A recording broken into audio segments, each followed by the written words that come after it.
On today's episode of Let's Talk FGO, we're going to talk to you about spring. It's here, maybe. Also, some Valentine's follow-up.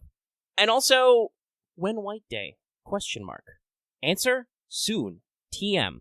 All this and more on today's episode of Let's Talk FGO. I am one of your hosts, Omega. With me, as always, over there, slaying bandits is Lucky. I don't have any funny interests this week. I am still being sickle, so I'm a little out of it, so I don't know how much juice I got for the funny, but I do have the facts. He has the facts, and speaking of facts, I hope everyone is enjoying Fate Grand Order, aka Spring Forward. And while we here at Studio Mega like to bring you the latest and FGO-related news and memes, we will be talking about current and future events for both the JP and EU version of the game, so anyone not wanting spoilers should prepare for their last surprise.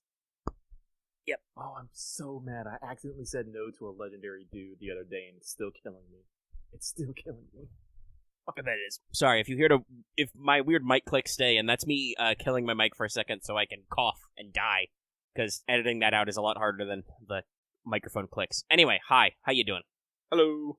It is time for Let's Talk FGO, which means that as usual I would like to shout out our patrons really quick, which includes Adam DeHarp, Architect 10, Blackest G, Carlos, Dragon, Ferris, Spice Bird, Jeremy Vasquez, Just the Fate, John Sandoval, Starlight, Legendary Boss Hunter, Regent Raptor, Rays of Kenji, Rogue Robyn, Charvor, Sunprior, some guy named Bob, 723, and Varian the Crow. If you like what we do and want to see us do more, consider supporting us on Patreon. You can get access to episodes early and lots of other goodies, and it really helps us out.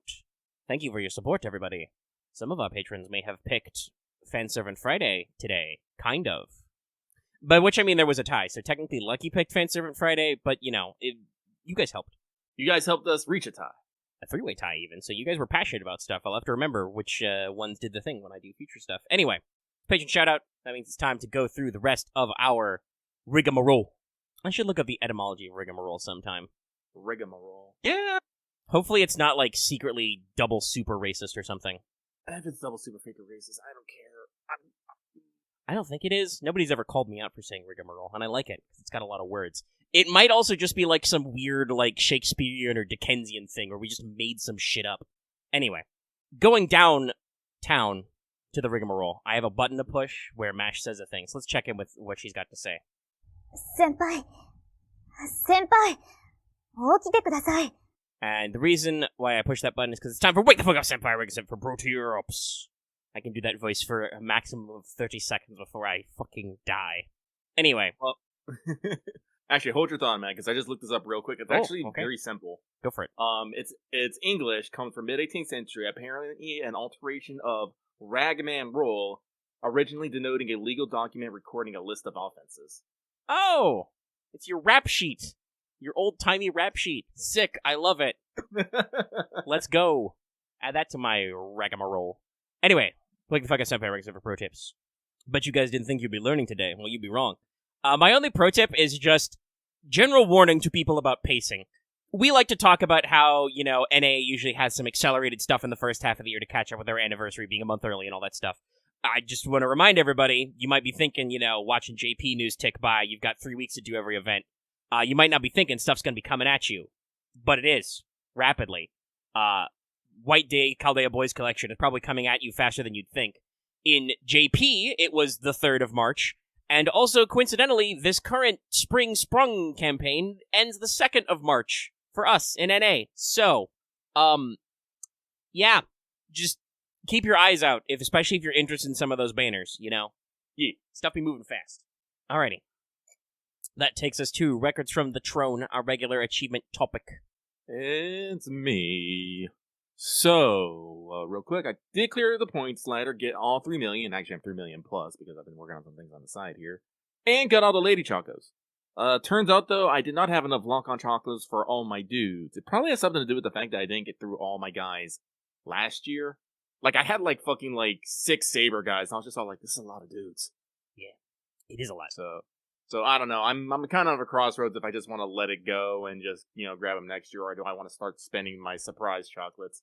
Because I have not used a single surprise chocolate so far. So I'm like, I believe you can configure it to skip scenes you've already seen, but you still get the CEs. I don't know. I might do that. So, and I don't know that either, because I also haven't spent my randos, because, to move on to Not All the World's Evil, but damn close, to go through some stuff. So, to start, number 1, did 10 tickets on Vitra Day, which is technically today as we're recording this, but I did it, in the middle of the night. Nothing to show for it. Technically, I rolled 12 times because I got an extra ticket on the point ladder earlier this afternoon and did that one. It also didn't go anywhere. So, yeah, the effort was tried. But also, in general, to keep people up to date, if you haven't been, tracking us on Twitter and stuff, I've been kind of sick this past week. Been real bad earlier in the week, and even now I'm still a little feverish and tired. So my point total has suffered. I'm at like 1.7 something, I think. We've got a little over a day left, so I don't know if I'll be hitting the point cap. I at least got all the command codes and the summon tickets. I don't really need the lures. I'm not like that hard up that 2 will hurt me.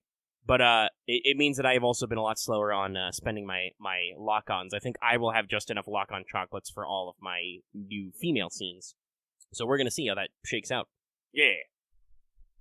For me, like I said, I've been a little brain dead for the past couple days because I've been playing Venetian. By the way, it's very good. Expect me to be playing it tomorrow and to be talking a lot about it. But I totally forgot. I knew Vitra's was like the 22nd to like the 20-something, but I couldn't remember when. So I was like, guys. And people were like, no, she's there. And I was like, sick. So today I went and spent 60 quartz and 20 tickets. And guess by the fact that, we are in Not All the World's Evil, I'm pretty sure you can assume, no, I did not get her. I didn't get much of anything, honestly. Oof. I got some of the CEs, but not enough to like limit break any of them. I take that back. I got enough random god tongues to finally limit break that, so now I can put that in my second archive, but I don't think I was like, god tongue is particularly interesting to me. Who is that character anyway? Anyone know off the top of their head? Which CE? God's tongue is the guy with the bob cut and sticking his tongue out. I think he has something on his tongue. Yeah, that's a side character. Who's it supposed to be? It's a prototype character. His name is Sancrade Fawn. Thank you, Nasu. I will spell that for chat because there's no hecking way. Oh no, I am probably... Like I said, now that I am drowning in CEs and I do not have enough space for both all my extra CEs and... Well, technically I do, but it's a lot of shit and I just know I'm going to get more CEs. Yeah. I usually just keep my favorite girls' chocolates and then I usually am going to burn the rest. Yeah, I'll probably get some dupes and I have to do something with something. Yeah. It's like no more will I harangue on people who burn their Valentine's chocos. Now I'll just talk about it a couple years ago where technically it was required because there was the new versions of the scenes. But there's a lot going around. No, I've maxed out all my second archive space, and like I said, I technically could keep everyone's chocos, but I realized that I'm just going to be having more and more and more as I collect more chocolates, more Valentines, more, just BEs in general. So I'm just like, more. So right now I'm keeping there's a lot of rights of servants that I think about it. I'm keeping all my waifus and my best boys, but other than that. In the midnight hour. Yeah. More. Yeah, I think you get some free free second archive space period at some point. I don't remember exactly when and where. Yeah. Well, that's the good thing about Valentine's is this shit happens every year, so if I ever do get a point where I feel I can keep them all, I will be able to. Ooh, excuse me. Let us turn to... Did you finish your master missions? Probably. I was hecking sick this past week, and I managed to do it. So you need to defeat 3 Samurai Lancers, Brothers, or Berserkers, servants. That's one mission. One entire mission. Defeat 3 Archer, Caster, or Assassin servants. And then the last 4 are just get 50 of each specific currency drop, God Feathers, God Harps, and God Arrows, and then get 200 of any event currency drop. So literally do the event. Mm-hmm. I can't even, summon up the juice to, do the whole thing. Do the event. But yeah, it's pretty simple. So keep that one in mind. And that, combined with some other stuff, has put me back up to around 120 SEA chords after going to 0. Zippo. Coming back. Alright. It's time for Skelegrams. Mostly because I don't know how much longer I can hold on to the life raft that is life. So we're going to move on. Skelegrams. Skelly. A little bit of JP. Obviously, like I alluded to earlier, the brand new Johanna Valentine is going to continue until well into March. So not really a lot of things they need to rotate around, but they did announce, starting the 19th going to the 28th, a Valentine's rerun summoning campaign. Not even just a specific Valentine's, but all of them, actually. Rerun banners for every Valentine's SSR all the way back to Nero Bride, so that's new raid-ups on Mana McLear, Karen, and so on and so forth back, say, Semiramis, all the way back to Nero Bride, plus CEs. These seem to be in slots of being a couple days long, the usual rotation they do for these kinds of banners. They're all separate raid-ups because of, pity and stuff, so that means that there is probably a fuck ton of banners you can see on JP. Much like we've already seen with, stuff we got going on since we got pity. Mm-hmm. But yes, so that's good to get all those raid-ups back for those fun CEs and those fun servants. Something similar, but not quite the same, in NA also going on, announced the 19th, going until the 5th of March. Valentine's 2022, pickup summon. Seishonagon is back. CEs are back, if you missed any of those. I know some people went a little rumbly-doo on the rerun there. So, that's a pretty good one to keep out. Or keep up, keep in, some sort of directional verb. But our last bit of news, our newsiest news, is in NA, and it's an interesting one, called the 2023 Spring Has Sprung campaign. It starts 2/23/23 and goes until the 2nd of 3. And the hilarious part of this is, this was the 23 million downloads event in JP, and now it's just a 2023 event. That's in my notes, sorry. But yes, so before talking about any of this, there is something interesting to be had here. This was supposed to be a million downloads banner, or milestone event. And it is not. It is instead a springtime thing. They have actually done stuff like this before.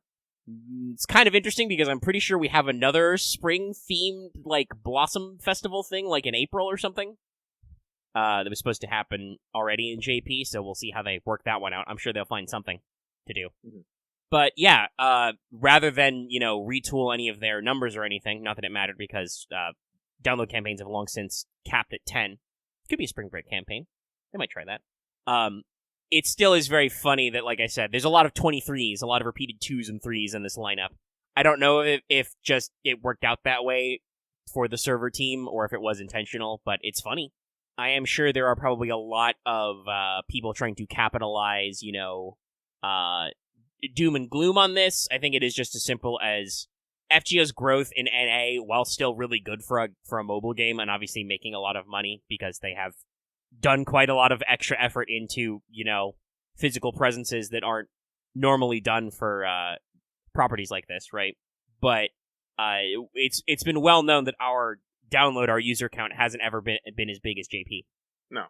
So, usually they rounded down a couple of numbers. I guess this is the first case where they haven't actually hit a whole new millions of downloads, or at least they don't want to claim they have, just in case anybody fact-checks them. I don't even know how they get their source for this, so... but it is interesting. I'm not going to doom and gloom about it. I think it's just, funny. Sorry, taking a life-giving sip of water. So, what's actually in the Sprung campaign? In the Sprunk campaign? Well, log in every day for 10 of various things, including ends at 10 summon tickets. There's also a total number of logins to get a rare prism and some other stuff as well. There are some extra master missions added permanently based on leveling your servants. Up to 30 Saint Courts if you have 3 servants level 100, which I did. So, there you go.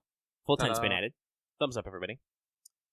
There's limited time master missions for some 5-star EXPs and a faux pas at the end, a beast print. These are pretty straightforward. Most of them I think you can still accomplish while you're hunting your Valentine's farming. Mm-hmm. I got several of them farming the second to last and the 90+ node earlier, so there's still plenty to be done there. And you got a little bit of time before the campaign ends. But there's a couple of other interesting things going on which will probably help you out in doing that. First of all, quarter QP costs for leveling servants and CEs, not skills. Just servant and CE levels, but still, quarter QP cost. Mm-hmm. Double suck chance for the duration. Half AP on rank up quests. That's pretty neat, but we'll see if that sticks around a little bit. And double FP, period. Just double FP when you pick friend servants. That's cool. There is also an Arthur banner and a rank up for him. This ranks up his mana burst, so it's 3 turns and also gives him... Is it NP gain or is it another battery? Let me double check. The primary thing is it's a 3-turn mana burst, which is pretty good. But it does something else with his stuff. Sign of the Red Dragon. NP gain rate for 3 turns. Okay. Generates extra NP juice for 3 turns. So, that's neato. I'm sure some people will be looking forward to that. There's also some stuff in the Mana Prism and Rare Prism shop.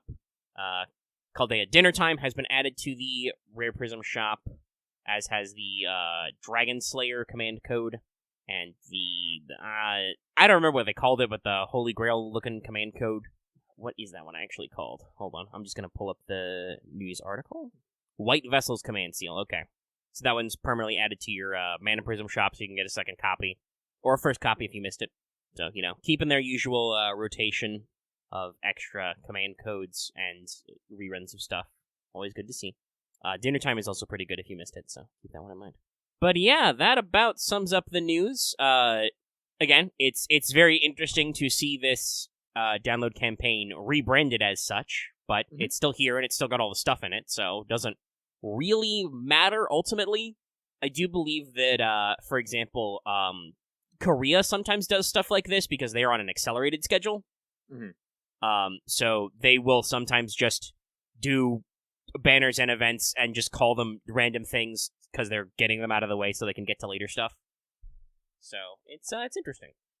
I'm personally very curious how that half AP on rank up quests will work out. While I do have a few of those to do in my backlog as well. I think I got a couple left. I think I already mentioned there will be a pregame for Slapstick Museum because, as I mentioned earlier in the pro tips, White Day could be literally like next Friday.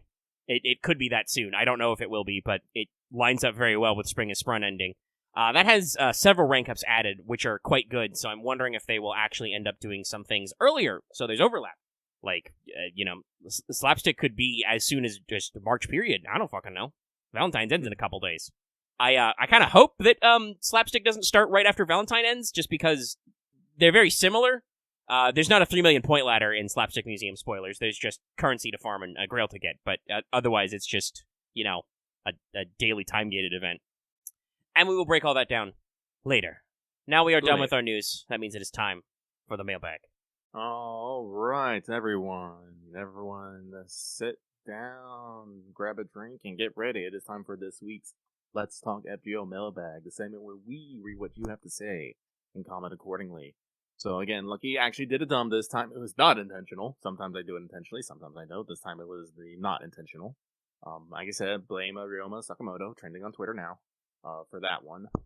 But with that, we have a lovely... Let me refresh, just in case. You never know. Nope, still 8. A lovely 8. So we'll probably not spend too long here, which is good, because the mega is slowly dying. Yeah. You might have heard my mic click a little bit there. I had to cough off mic. Yep. So let's waste no time.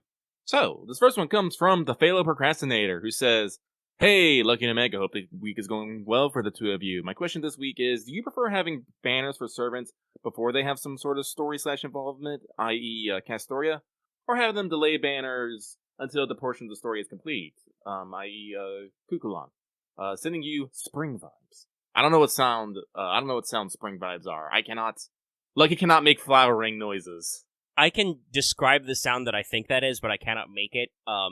Yu-Gi-Oh! Master Duel, which quite a few people in our community play. I see them streaming it sometimes in our Discord. There's a very famous hand trap called Ash Blossom and Joyous Spring, which stops you from doing certain things in the game when activated. Recently, Master Duel added a special effect where, when that negation happens, a little cluster of cherry blossoms come out, and there's a little special sound. That's what I think a spring vibe is. Lovely. But to answer your question, me personally, if I had to say, I would say I'm okay with, I would more rather they delay.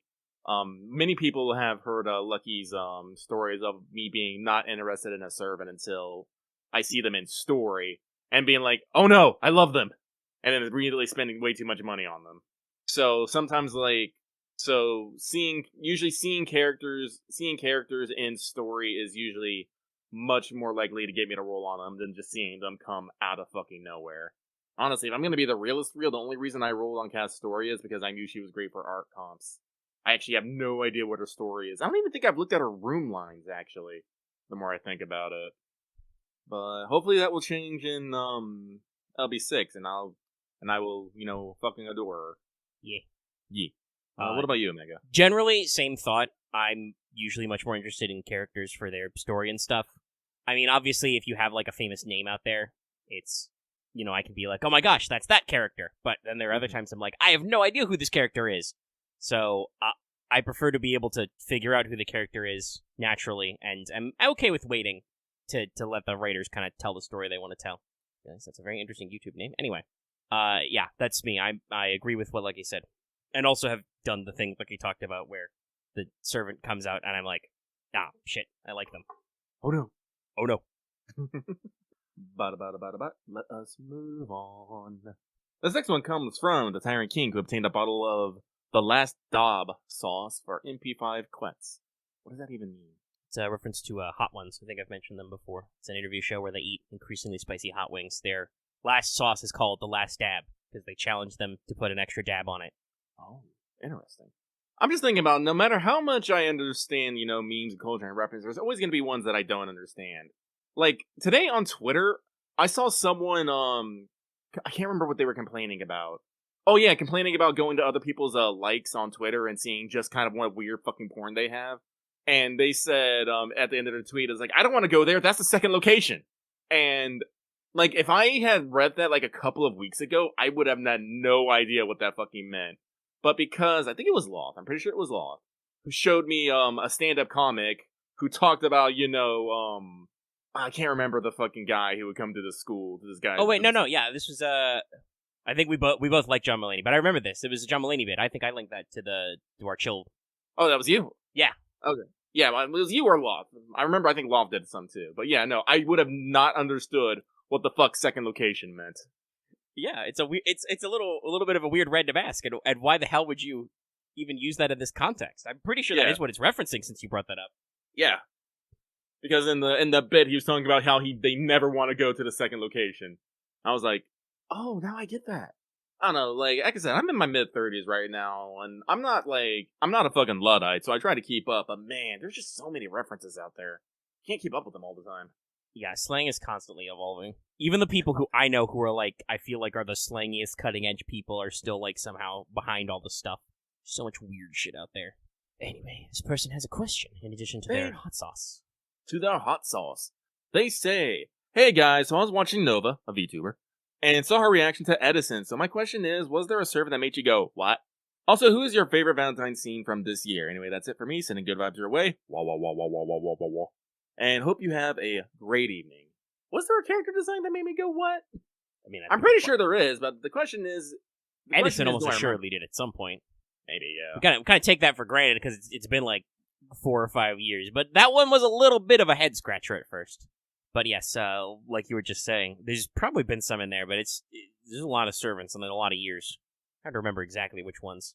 If I had to guesstimate, I'm sure that I was not really, I don't know if I would have gone what, but I was definitely like, hold on a minute, when they first showed like Summer Melt with her like penguin parka out of context and was just like, what? I think I went what to that.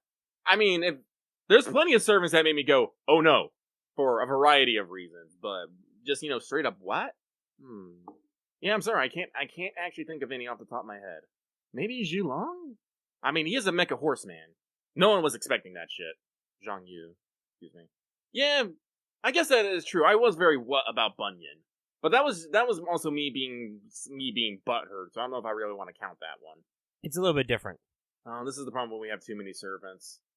I mean, the thing with Kyokoyo is I already knew she was a dinosaur because she was in Requiem, and I remember people being like, hey, there's a fucking dinosaur in Requiem. I was like, huh, neat. Nah, that wouldn't have made me go, what? That's another one of those, that's not a what situation, that's a hell yeah kind of situation for me. Fuck yeah, dinosaur. It's like, yeah, dinosaurs, let's go! And then she turns into a beautiful woman! It's like, what? Now, was I just now imitating Kyokoyo, or am I slowly melting in my chair? You'll never know. He was doing both. But let me double check here. Let me close that real quick, my apologies. Oh, yes, the second part. Favorite Valentine scene this year? I think mine is, Ibuki is pretty good, much danger. But I think my favorite is, still Van Gogh's. Like, I just need to get a video of it and just show him. Oh, I'm sure there's one somewhere. I should probably catch that sometime, yeah. No, not having a Van Van Gogh, that's not high on my list. As always, Ibuki was really great, carried heavily by Aoyuki's delivery. Also, just in general, out of the ones I have watched, I do kind of feel like Kyokoyo's was like the most like interesting and amusing. Oh yeah. Though, shout out to fucking Castor's voice actor, because I did do the female half of Castor and Pollux already, and just his ha ha ha ha ha. Don't you get it? We all got this chocolate. You're not special. Ha ha ha ha ha. I'm like, oh my god, this is great. This guy's having fun. I think they're the best when you do both sides and you see them do how they act on each. I think it's pretty entertaining. Yeah. I mean, I think there was a lot to be learned that you wouldn't pick up from the normal text from me just hearing them speak, because it's very interesting. Obviously, it gets translated just as, like, brother and sister in the English, but you can hear in the dialogue, Castor says imoto, younger sister, whereas Pollux says nisama, which usually means older brother, but it's just a very respectful way of saying brother. Yes. So there's some interesting dynamic there. Yeah, I'll grab the return chocolate. I think I have like one extra lock on after all my females. I haven't gotten through all of my available scenes because this may sound weird, but being sick, sometimes just kind of like sitting still and reading feels like tiring. If I'm not like thinking about other stuff, the sickness just catches up with me. So I'm not all the way through it. But I will before we run out. Yes, Canis does not give chocolates. That's way too girly. You can only give Canis chocolate. I'm still stuck in my archers with dudes, and like I said, I'm having the problem of I don't want to start getting random ass chocolate. So I think I will turn on that Steamscape and just power through. But so let us move on though. This next one comes from a dusty Egyptian magician. They say, "Greetings from Prospero to you, Lucky and Omega. No question, just good vibes. Wah wah wah wah wah wah wah. And well wishes as we finally move closer to spring. I slightly dread this because that means we're moving closer to summer, and I hate that. I'm gonna die. For a variety of reasons. My world's gonna die. I'm gonna die. Ugh. It's only 67 degrees outside, and I already got all my fans on full blast. Though again, part of that might be the fever. But I'm just like, like I said, we did have that winter storm, so it is a little bit colder than usual, but that's not that much a problem for me. Guys, you wouldn't understand this, but I'm midwinter. I'm up here in the Pacific Northwest. I sleep with my window open. Baller. Yeah, I'm not... like, I don't know what it is about my room or something. Me, whether I'm hot, my room's hot, or whatever, but... Oh, your room... Speaking of someone with a warm room, your room is probably warm, because I know you have at least as much electronic shit as I do. Oh, yeah, no, but it doesn't fucking matter. I can turn all that shit off, and I'm just like, why is my room, 5 degrees hotter than the rest? It's today, because, well, we've had a winter storm happen over here, so we've been getting snow every once in a while for the past couple weeks. But, yeah, no, it's actually cold for me, so I'm a little bleh. Well, spring is gonna be... Well, no, I take that back. Spring's not gonna be nice, because we're gonna get fucking cottonwood all over the fucking place. No! Tree sex. Fall is the only good season. Fight me. I'll fight you on that, because that's when you have all the leaves on the ground. If it gets too cold, it becomes slippery as fuck. You just walk on a sidewalk. Do you not have trees next to a sidewalk? I mean, we do, actually. I don't walk a lot anyway. It's Florida. Everything's suburban here. Takes forever to go anywhere. Though, our trees are weird, so that's probably... My view is colored. We don't have quite the same level of tree shedding. It's different. I know what the evergreens say, but we have a lot of not evergreens here, y'all. Yeah, palm trees don't really change colors. I think about... Yeah, fall, well, actually, out of all the season, I do think fall is my favorite, though. In that moment, after, the summer heat breaks, but before all the trees have dropped all their leaves, that's, the best time. It's true. Fall leaves are kind of a pain in the butt. But, I'll say on the converse, that's the good thing about spring, after all the flowering and blossoming is happening. Seeing all the blossom is a peak aesthetic for me. Also, I know some people talk about, the showers and stuff, but good, clean spring rain. Pretty good. Thumbs up. Washes all the tree sex out of the air. Oh, yeah. But I tangented about spring here. This person actually has something to say. I mean, no, that was it. They didn't have anything. No, that was it. No, that was the end of that one. No question. Vibes. Spring. Spring. But we have more entries. We do. So this next one comes from Zed. Just Zed. Yeah, I know. I'm ignoring it on purpose. Comment, hey, Loki Mega, I'm just checking in and sending good vibes at the moment. Whoa, whoa, whoa, whoa, whoa, whoa, whoa. And to give you my record from the throne. Records from the throne. I rolled enough to get CEs to MLB, the Semi-Ramons Valentine CE, and as a bonus, I got Karen, which is good. Have a good day to you both. Well, congratulations. Is it good, though? Your wallet's in danger. Well, they're aiming for the C and got it, so that's probably a positive. Yeah, no, like, even after the story, I'm not, like, super about Karen. I did pick up her costume because I was like, who fucking knows in the future? And like I said, that skin is, that's my aesthetic. So sure, why not? But, yeah, I'm not particularly fussed about missing the Karen banner. Listen, I'm making less money, so I need to be more judicious about my spending. Honestly, I shouldn't have really gone so hard on Vitra as I did, but you never fucking know. Maybe it was worth the effort. I don't know. Anyway, good records. Thank you. Thumbs up. Smiley face. Thumbs up. So, this next one comes from Davey. In the Davey. And they say, when Sherlock's first joined, he said it was a 1-star caster, I believe. Has the crew ever commented on him being a ruler? Pretty sure that's what his trial quest is about. I don't know if I can remember, but also I'm not going to question shit. Do you know how many alternative people we have? We have a lot.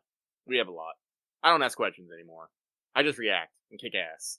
And you're all out of bubblegum. I'm not a bubblegum fan to begin with, so of course I'm out. So, we shall move on. This next one comes from, and they say, sending good vibes. Wah, wah, wah, wah, wah, wah, wah, wah, wah. Short and sweet and to the point. I appreciate that. The concise crusader in me approves. I feel like that was, I don't recognize this commenter either. That may have been a first time mailbag. Shout out. This person knows what's up. Well, I'm glad to know that we're still getting new people, though. So, you know what? I know what I'm going to do. Omega, you say nothing. This next one comes from the man who managed to spell aficionado 5 different ways before getting called out on it. I mean, fair. I look at aficionado and I have no idea how to spell this. And if I don't know how to spell this, I'm not going to comment on it. I don't even know if that's the correct way to spell it. I don't fucking know. I'm sick. I'm dumb. But they say, dear Lucky Omega, no question this week, just sending you good vibes. Wah, wah, wah, wah, wah, wah, wah, wah. And wishing you well. Keep up the great work. Your content is the highlight of my week. Thank you. Thank you very much. Yeah. I appreciate that. In these trying times when I question my role and purpose in life, those words are what I need to keep going. Truly. And our last one, it comes from Agent 418, who says, hello, Lucky Omega. Have a good weekend. Same to you and same to everyone else listening to this podcast right now. I hope your weekend has been stellar, great, and only good things happen to you. Have a weekend that is good. The good weekend. The good weekend. But with that is all of Mailbag. Did not take too long. Did a little bit of fappery. Yeah. And hey, I have taken out like 30 bandits. Nice. And considering that I'm pretty sure as of the time we recorded this, you made the post like 4 hours previously. All of those were in there pretty good. Some of you were really Johnny on the spot. Sorry, that triggered like some kind of deep memory. What was that? Was that Saints Row where you called your mechanic and he was Johnny on the spot? I think that was some kind of open world game. Anyway, let's not think about it too hard. I'll see if anybody's memories were triggered in a comment. Let me know. Oh, speaking though of comments, before I move on, I do want to say shout out to everybody who, when I asked how they feel about owls, commented about how they like owls on last week's episode. I greatly appreciate it. Thank you. Thank you for humoring me. Okay. Listen, I love superb owls. Yeah. Okay, alright, that means it's time for free talk, and we have a few things to throw in here. First of all, some final thoughts on the Bitter Valentine story. Stuff, things. We already talked about some Valentine scenes, so we can confine ourselves to story stuff, but we had those last couple entries there. It turns out Karen's plan was world domination. Who could have guessed? Spoilers, literally everyone. No one was surprised. Yes. We definitely continued that weird thing of linguistics I talked about last week with the extra Karens named, Eros and Amor. But once again, completely different languages. But I picked up on that. I feel like that was, like, how Karen tried to split them up in her mind, and that made those extra familiars, which makes me feel less bad for the stuff going on there. But yeah, there's some... We don't really... I feel like the capital L Lord, the God stuff with Karen wasn't really gotten into too much, but they definitely, I think, captured the complex relationship some people have between God and love, funnily enough. And nobody trusted Karen with being a dictator. That's why we all said, nope. This is why we had to thump her like 3 times in a row. Yeah. She didn't, she had determination. Determinazione, I guess. Well, that was kind of the thing was I do like this explanation that without a psyche, without the heart and mind, Cupid is just love without a heart. That was I think kind that of was a cool very- metaphor. Yeah, no, I like it. I appreciate it. pretty good. Thank you for posting that, Legendary. Yes. So just in general, I put down there's some real champion stuff here, some real unhinged writing. It definitely made me question my sanity a couple of times. That's good. That came back too. I also to reference. I brought up. I did Edise's Valentines, which also references her time with Miss Fujimura, who is a Karen, and just how demented that one is too. There's some great nonsensical stuff. But what can you expect from the line of the House of Kyrie, as it were? But yeah, so, she combines multiple times, she becomes God, she becomes the devil. There's a great joke about that's not what your subtitle says. No, they do that a couple times where they reference, they do some fourth wall breaks. Yeah. I always appreciate that. Yes, very very appropriate, I think, for Valentine's and Karen and just how we get everything.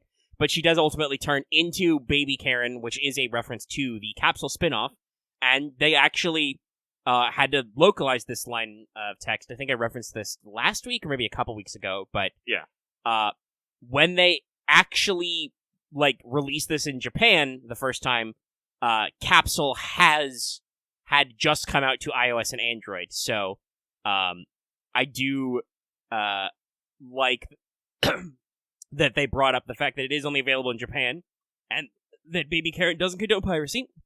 Sorry, my voice stretched a little. Hold on, let me take a sip of water. Hydrate.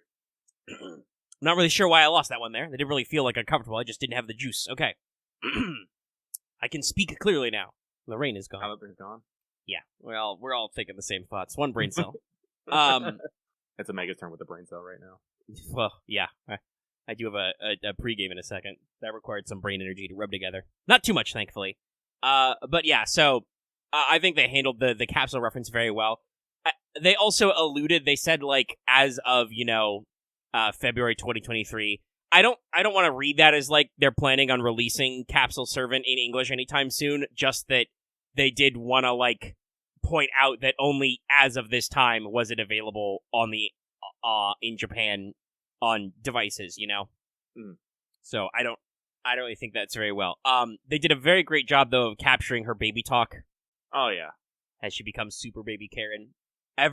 Some people are upset about violence against a baby, but others are not. Who got to be a cool guy. But yeah, overall, pretty fun event. And I think it's a very good intro to Karen as a meta character. They did not really talk about this much, but I do think this probably leaned from her, whatever, arcade story or whatever she had in those Tiger Coliseum fighting games. Because those are, super deformed, too, so I think they're meant to be a little humorous. Yes, Ku and Kidgo should have been bonus servants. I think they fixed that in future events, but they were experimenting with the super lock-on, I guess, and they didn't want to go too crazy. I would have appreciated the extra dabblage. But yeah, it was good. And like I said, localization, I think, handled it well. Pretty solid stuff. Any other things to say about the actual story text, Lucky or Chat? Story Chucky. text. Ugh. No, I won't do that one again. Blame it on the fever dreams. Fever dreams are a thing. But I am trying to think of the beats. Not really. I want to say that the story was pretty good for such a short thing, but it wasn't necessarily spectacular. It was just humorous. Yeah. And I think that's, to be fair, that's pretty good with seasonal events. Obviously, Road to Santa last year was pretty good. That actually had some good character stuff to do, but we do a Valentine's every year, so they can't all be, super big zingers. This one I feel was more focused on Karen as a character, which was good. Honestly, I do think about it, we were already past this point last week, but I still think my favorite point is when we were just dealing with Medea and, her just being all, she's still mad about things, but you can tell that, she's not what's the word I want to say? She's not over things, but they're not letting her, she's not obsessing over it. Yeah, she's usually just not being held back by her feelings. Yeah, she's usually fine, rather just usually slapping some people around. It's all right, I'm done. Yeah. And I appreciate that. That's a rare, regular Medea moment. Yeah, that's the thing. Medea usually has so little use outside of, being, a joke character. And I guess, this is kind of a joke event and whatnot, but it still dives a little bit into Medea's character. Yeah. Which is important to me. The comments and antics were pretty good, yes, but a rare regular Medea moment was pretty cool. Usually FGO pawns it off on Medea Lily for characterization stuff. But this was nice, and I think it was relevant that it was, regular Medea. It is. My favorite Aunt Medea. Master Medea. Can I actually get a list of our masters and what they cover? Because well, if you do Kiji Hogan's Valentine, she tries, but her it does not. funny. It does not count. You cannot have correct. a master. You cannot have a master of elephants and then another master of elephants. That makes You've got your elephant mentor and your other elephant mentor. Are you okay? I will say Kiji Hogan's was pretty good. Yes, that was another good one. Yeah, it plays a little with the lines of the usual flirtatiousness, but also just the the weirdness of historical characters adapting. I also like I feel like I got the implication when she was talking about the mask and stuff and differences. The implication that Ushi would have just put the chocolate mask on her face. Yeah. When she's like, "Oh, students really are different." And I was like, "Wait, are you trying to tell me that Ushi would have just put on the chocolate mask?" I can see. I'm it pretty now. sure Ushi doesn't eat unless someone tells her to. Consume chocolate. Well, I don't know if I could eat the chocolates she got me, so because it's a sword, it's very sharp, practical. But But yes, if that is our wind diddly down for Bitter Valentines, another Valentine's season come and gone. Let's talk about what's coming next seasonally. With a very brief pregame, though, I do want to let you guys know what to expect, because, speaking of seasonal events, White Day, Caldea Boys Collection, is very unusual in that sometimes it's a thing, sometimes it isn't. This year, it's a thing. I remember the first year ever, it was just a series of trial quests, really, for Kid Gil, Astolfo, and Amakusa. And Amakusa gets his feature back, so it's kind of fun to see it wrap around. Obviously, Kid Gil got some Valentine's love. I don't think Astolfo was involved in any of these events, but, he also got to ruin Christmas. So, well, not really ruin. Definitely tried to steal Christmas, though. Put it in his Santa sack. Anyway, the event nominally called Slapstick Museum. No idea how they're going to translate this one, but it's a museum heist job. That's what we're doing. And as I mentioned earlier, in JP, this started March 3rd for them, shortly after the 23 million downloads and so on. And the spring campaign ends the 2nd of March, so I'm pretty sure that White Day is coming soon. And in general, it's pretty straightforward. It's just going to be another time-gated event. It ends in a Grail. There is a prologue and 7 acts. It results in 7 Saint Courts and 1 Grail. It also unlocks Amakusa's costume in the shop. And yes, there is an event shop. Honestly, all of the story content for this is incredibly straightforward.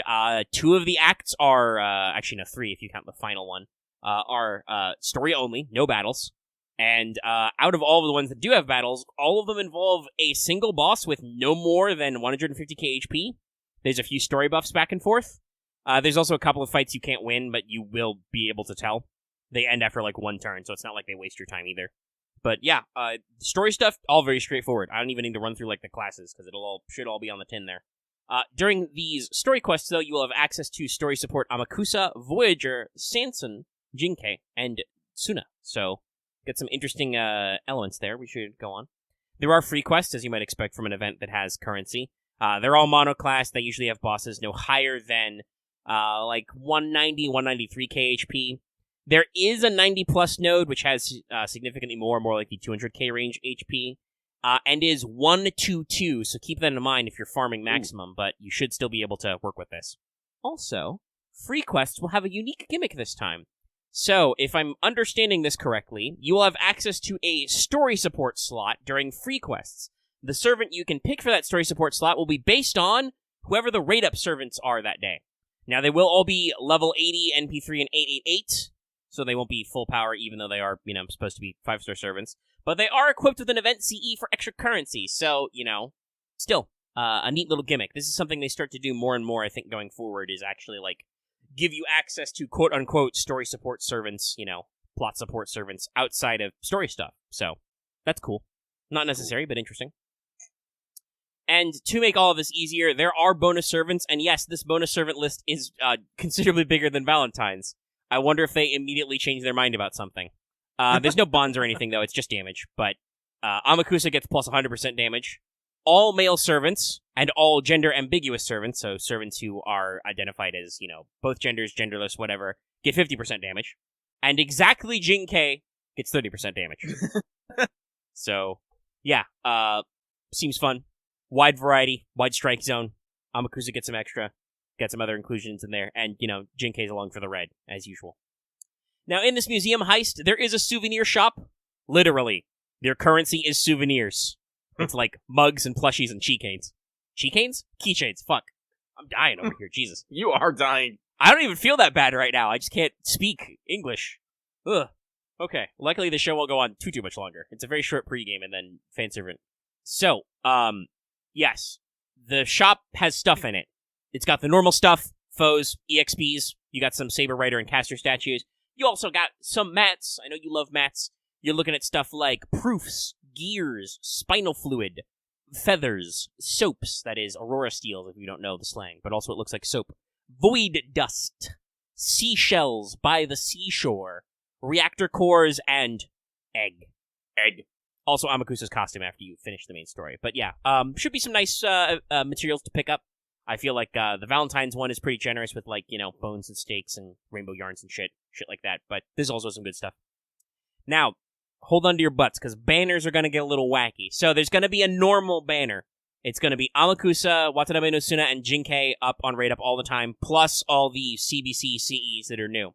Additionally, much like we had for our Valentines, there's going to be 2 rotating Raid Ups every day, which will go through every SSR male, permanent, or story-locked servant. So exactly like Valentines, but for dudes.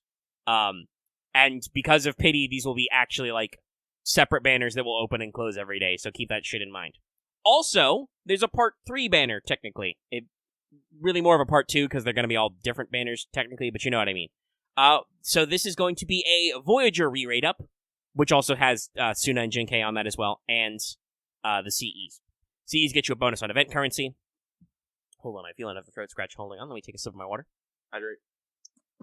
Very important while you feel a little ill. So, as next, because this is a Chaldea Boys collection, you should get a free CE exchange ticket when the event starts. So you log in, you get a CE exchanger. You can pick one of the CEs. I think it's 6 of them. It might be more like 8. I need to double check. But there's a few to pick from. I don't know exactly what will end up. Lucky, I'm sure we'll put some of them in a thumbnail. Yeah. Or 4 thumbnails? I don't know. Do a thumbnail! That's okay. There's some of the show left. And then also I have to edit the show. He was beating up bandits. I was beating up bandits. Sorry, brief death rattle. But also, technically, sometimes this is counted as separate, but it's all part of the CBC White Day thing. There will be a login streak. You log in every day to get your little mask invitations, your little calling cards. You can turn those in for 6 summon tickets and a new command code at the end. This is a streak. Remember to log in every day. You need to log in every day to play the game. That's a very big 1%er joke, because only Lucky and the people in the Patreon chat will get that one right away.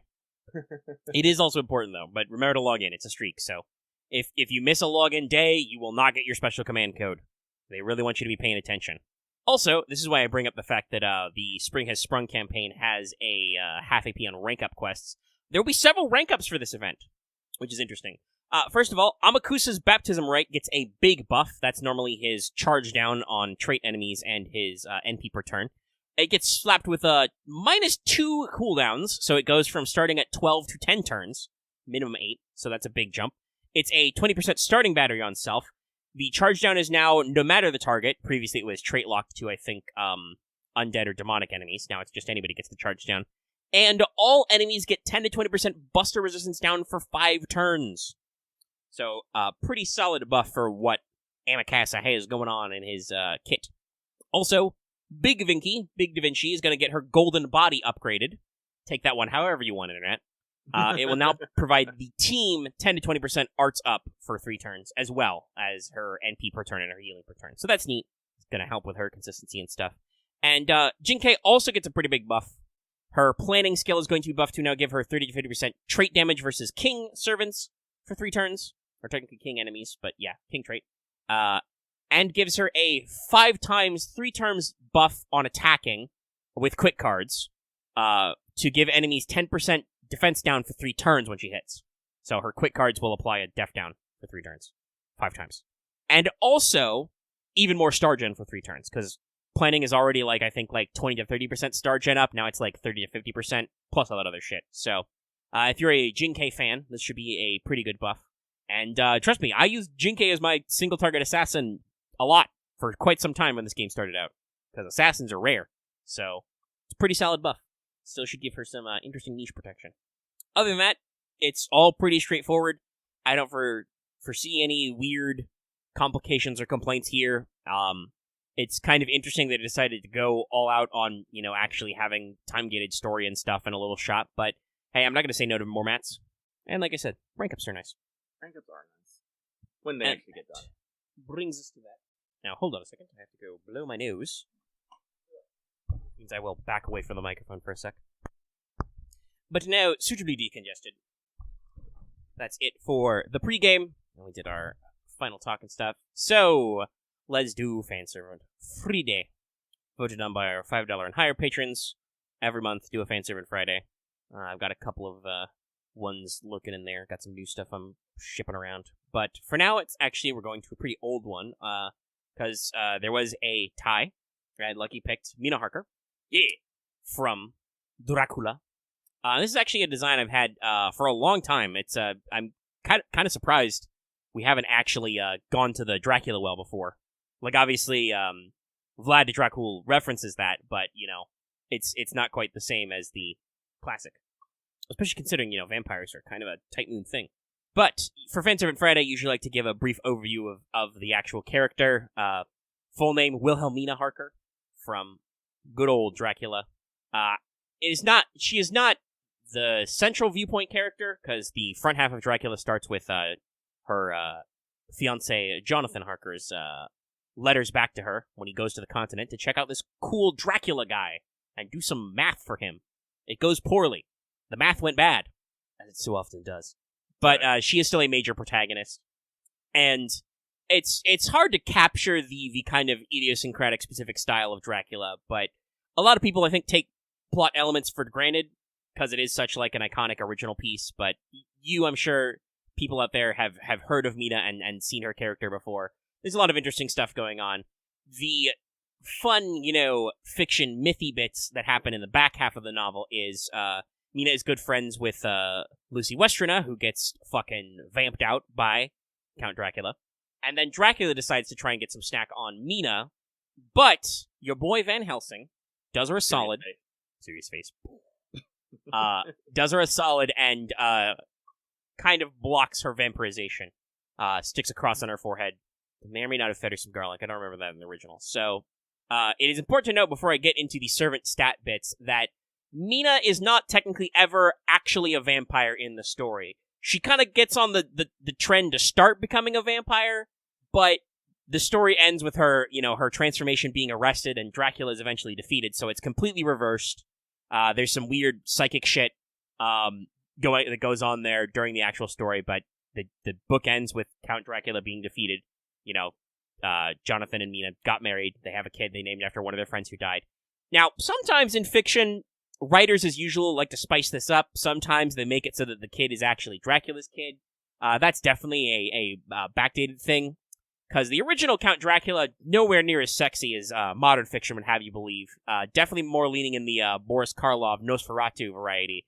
I believe he is explicitly described as, like, a weird old guy with 2 long fingers and, like, hairy ears and shit. Turns into lizards, Remember, he specifically has hairy palms. Yeah, he has hairy palms. Big old teeth. Very pallid. Weird guy. So, yeah, like I said, the Nosferatu type look, walking corpse man. Crawls on walls and shit. Not quite the sexy bad boy. But there's still a lot of Victorian weirdness to be had in the story. So, in general, before anybody, gets on their clackety-clacks, Fate and FGO has already gotten weird with vampire lore. I don't know what the fuck is up with Carmilla, for instance, but she exists. We've got the innocent monster effect on Vlad himself as well. So, I am putting forward here, very obviously, Mina is supposed to be a innocent monster type servant. A lot of whatever should be fact or fiction, whether you're talking about her original story or actually, by the way, a not uncommon, fan theory or spin, the idea that Dracula, because it is in the form of, like, dictated letters and diary entries, is supposed to have been true events. A lot of people like that theory. That her real history would have gotten twisted up. So Mina is not necessarily going to consign to what type Moon thinks of as vampires. Dead Apostles already have some weird shit. Anyway, they're not always standardized. Without even getting to true answers and stuff we've talked about previously in good old Teach Me Omega Sensei. But again, in general, I'm playing a little fast and loose with the vampire rules as established by Nasu because this is supposed to be an innocent monster thing. Liz and Carmilla and Vlad 3 are not, necessarily reflective of actual vampire lore from, like, Tsukihime and stuff. Also, you may be wondering, I don't think I mentioned it yet, but I will say now, Mina, I classed her as an assassin. Yes, it's a little bit of a weird fit, but I, again, like the, innocent monster type stuff here. The general way I explain this in some of my notes is this is probably because of her role in the assassination, quote-unquote, of Count Dracula. She plays a key part in actually getting the good count down, figures out what his plans are through her wibbly-wobbly psychic link stuff. And so, sometimes, again, retellings maybe might make it a little more personal, a little more direct, but there's a lot of squishiness going in there. So by default, Mina is an assassin. She is alignment lawful good. She is a proper Victorian lady, of course. And, the actual, strategy of Mr. Dracula, Count Dracula, is that he is trying to take over Victorian England, probably? Probably. There's a lot of boats full of grave dirt for vampires and stuff. For stats, going for pretty normal assassin-type stuff. Strength, D. Endurance, C. For raisins. Agility, B. Mana, C. Luck, also B, because I think it makes sense. Mina probably is pretty lucky. NP, B+. Class skills, presence, concealment, C+.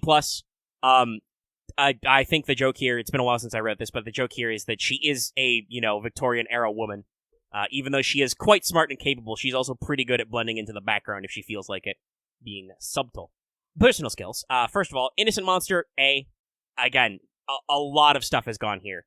The true history, the original work, the party defeats Dracula, she is completely cured of vampirism, and she lives happily ever after. They go on to all their business. But so many different stories and iterations go back and forth about, where that ended up, and servants are supposed to be summoned in their prime. So naturally, in Nasuverse terms, Mina as a servant, her strongest form would technically be when she's cursed. So she is partially transformed into a vampire through the power of innocent monster bullshit at all times, gives her some supernatural abilities and weaknesses. This is why her, strength and speed are probably a little higher than you'd expect. Unique skill, Monster Hunter, D. It's a low rank skill. Also, I get to do some funny puns there. So Mina Harker was under the tutelage of Van Helsing. Taught her about, using holy symbols and talismans to face various monsters and stuff, coached her through her friend Lucy being vampirized and controlling herself. She's not really skilled enough to do, making talismans herself, but she knows how to use them. Though, in the original novel, Mina's day job is she is a legal clerk. She's a secretary. She does know a little bit about this newfangled thing called, criminal profiling.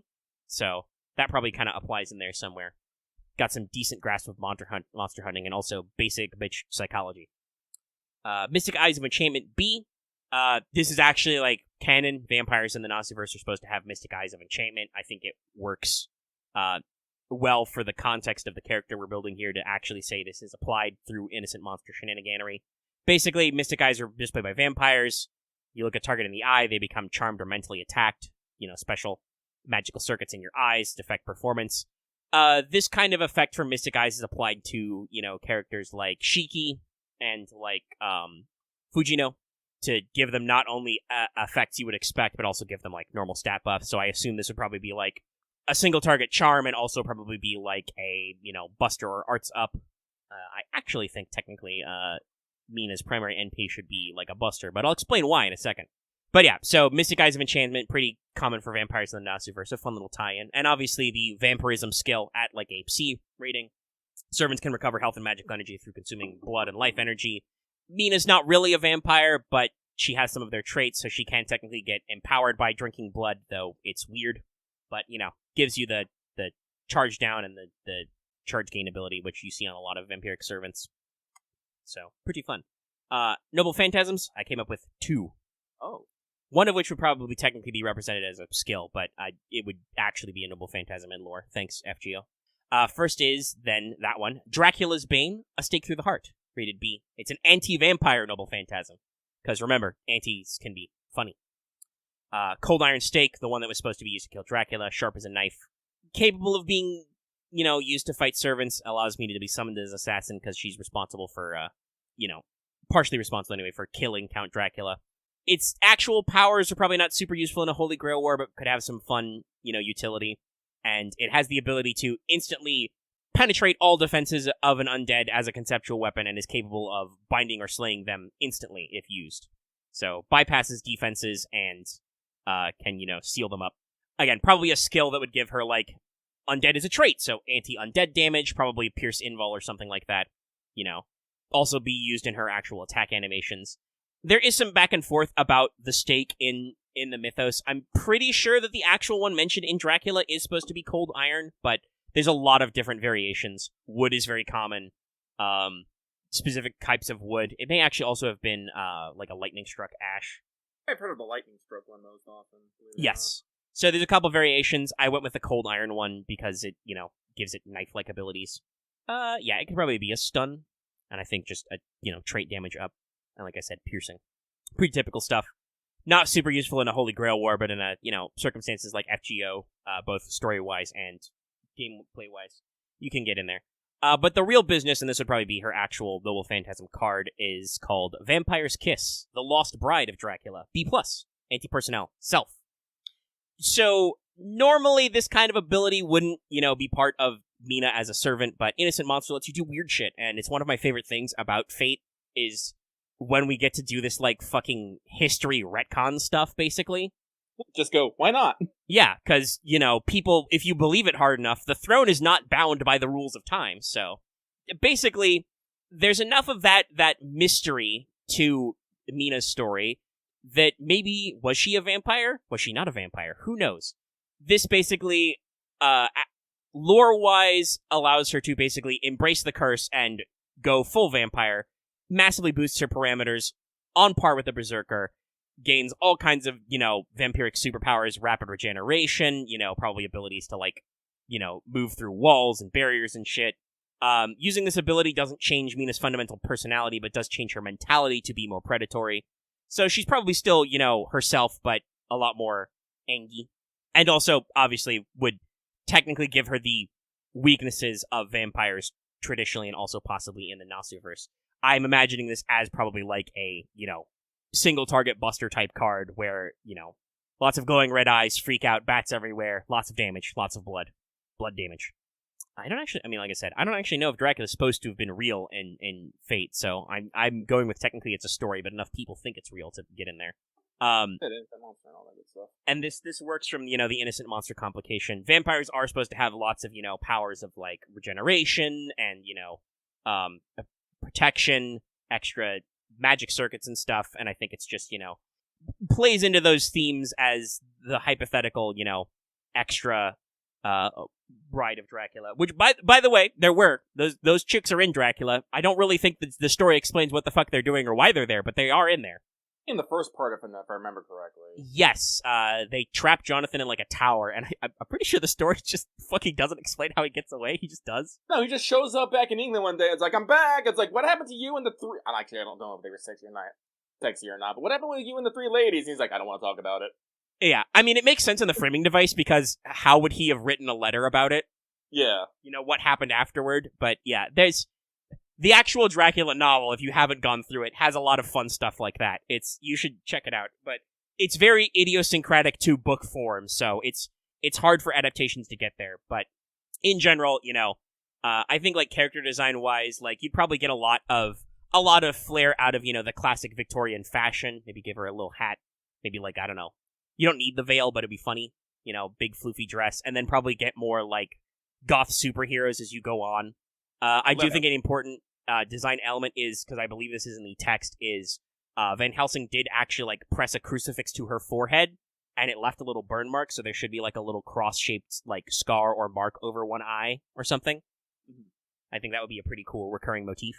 And in general, yeah, I think there's a lot to Dracula as a story and Mina as a character that it could get in there, and I think it'd be a fun crack for Fate to dive into that kind of open-ended stuff. And much like with characters like Carmilla, you don't have to commit to it actually being part of the incredibly weird stuff that is vampire lore in Nasuverse, because it is, on paper anyway, a work of fiction. Or is it? Ooh, that's mystery, baby, with a capital M. Can we just... I'm just thinking about the fucking... oh god, I can't remember his fucking name. Riker. Who was that? What, the Jonathan Frakes? Yes, thank you. Yeah. Yeah. We made it up. It was fiction. It's fake. You're wrong. Oh god, I love those. I still watch those to this day. YouTube will recommend them, and I'll be like, Jonathan Frakes asks you things. 42 seconds. I'm like, yes. Who was with Johnny in the parking lot that night? I don't know, Jonathan Frakes. I don't know. I'm glad you asked, though. Yeah. Was the old woman really a ghost? Gosh, I don't know. It's a real thinker. But yeah, like I said, this one's a little, probably a little lighter than some of my previous Fanservant Fridays, because this is a pretty old idea that I had. But I like the classic Monster Mash, Gothic horror stuff, and it's something that FGO and Fate has sometimes leaned on and sometimes hasn't. Obviously, we do have, Jekyll and Hyde and Frankenstein, but, there's no real Wolfman collection. You don't have a Wolfman, huh? Yeah, there's some references with Ku, and, like, technically when you use Verga Vesta, because, trust me, I have been trying to make that work because Angry Mango is a bonus servant. It really doesn't until he gets that guts.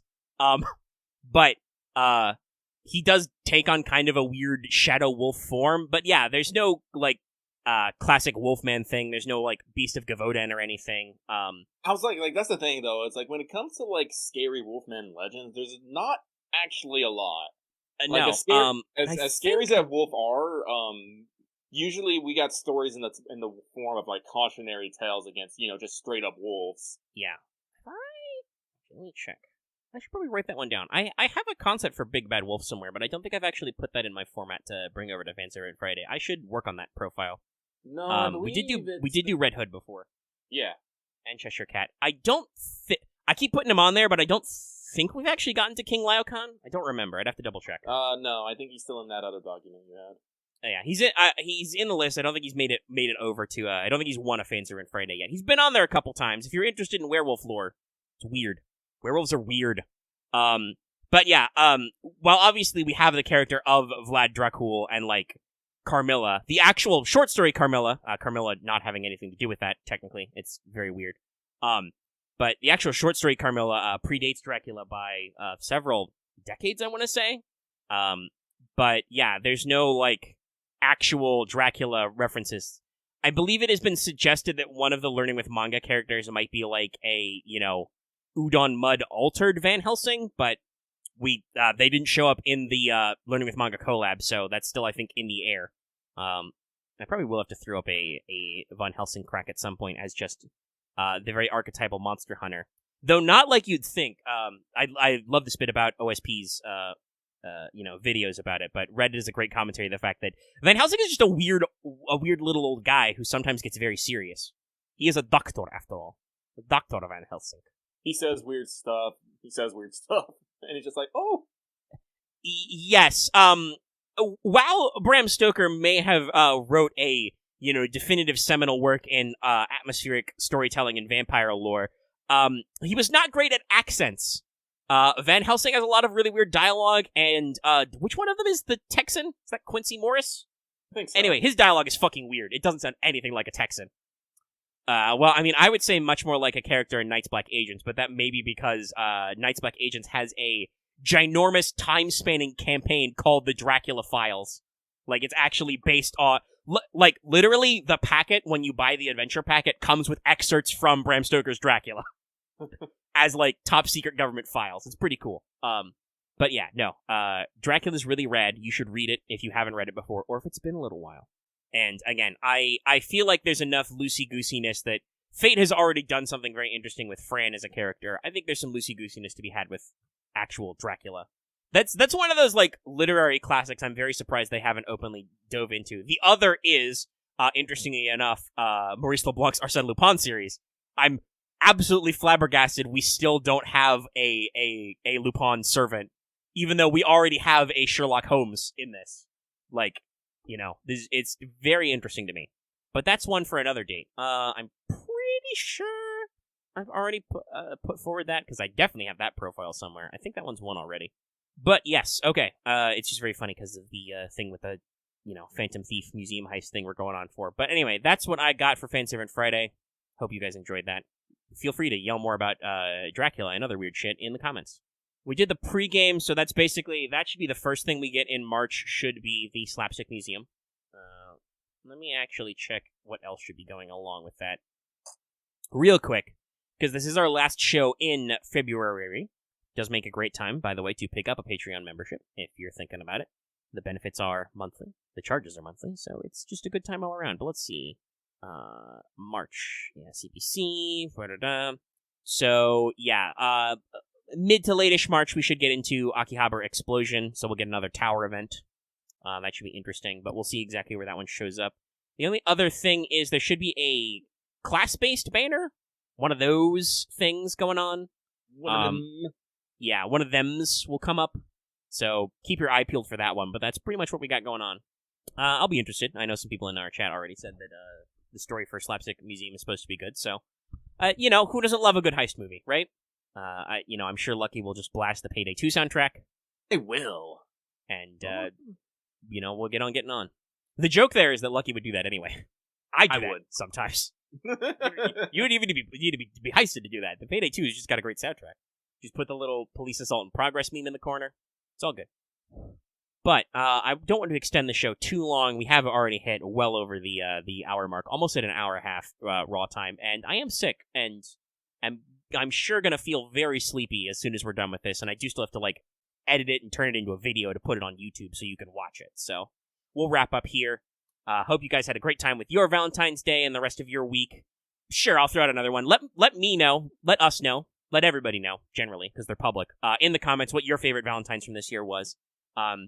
You can include some of the new JP ones in there. Some of those are being posted, so I've seen some of the images, which seem kind of funny. It looks like there's some fun chocolates. Also, the CE images for Roland and Charlemagne's return gifts seem very esoteric and generalized. So lots of hand holding. So I'm okay, I got to see this shit later. So that should be a trip in the future. But yeah, let us know in the comments if you had a favorite Valentine's there and a favorite Valentine's chocolate. If you still want more content, we do other stuff besides Let's Talk FGO, so be sure to hit up some streams and the AP. AP did get posted as well, though we're missing some stuff. I had to miss God of War on Monday because that was the day I was the sickest and tiredest. But we got some other stuff done, so you can check us out. And stay tuned for a new episode of What's Up live streamed to the people at home. I have a sneaking suspicion Lucky will continue to beat up bandits. Or he might do 14 again. I don't fucking know. We're gonna do Ishin. Well, actually, no, I probably could do 14 as well, but that depends on other people. Be like, hey, Lucky, let's play 14. And I'll be like, okay. Ishin seems on point. Not that I'm averse to 14 stuff, but I talked about at the end of the last stream, actually finalizing my purchase vacation of the game, but because I have been very tired, I have not done that yet, so I still gotta do that. I could probably bird farm. I was in earlier. I think some people are doing some stuff right now in the shiny new Crow Generals, but we'll talk about that on a What's Up anyway. So stay tuned for that. That'll be live later after this video goes public on YouTube, so keep your eye out for that. That's all I got there, so let's do the usual outro. If you like this video, be sure to give it a like on YouTube. It really helps. If you have any comments, obviously talked about that, leave those comments below. You can also hit up our Discord. Discord link is in the video description and the channel page. If you're new here and haven't already, please subscribe to get more of these videos. We do this every week. If you're new, subscribe. You can get this experience every week and some other stuff. Even if you're already subscribed, consider ringing that bell for notifications so you guys know when we post a new video or when we stream. You can join our YouTube memberships, get access to membership badges and emotes, which are visible in live stream chats, but also in our comment section and on our community page if you're doing mailbags and stuff. And like I said at the front of the show, consider supporting us on Patreon so you can get access to episodes early in audio format for as little as $1 a month or roughly, not sure what other sound I was going to make there, roughly $10 a year, and can vote in polls like Fanservant Friday at higher levels. And that's all I got. I already feel like I'm going to have to turn off the mic and cough for like 5 minutes after I'm done here. I am going to go do that. Good night, everybody. Have a good evening.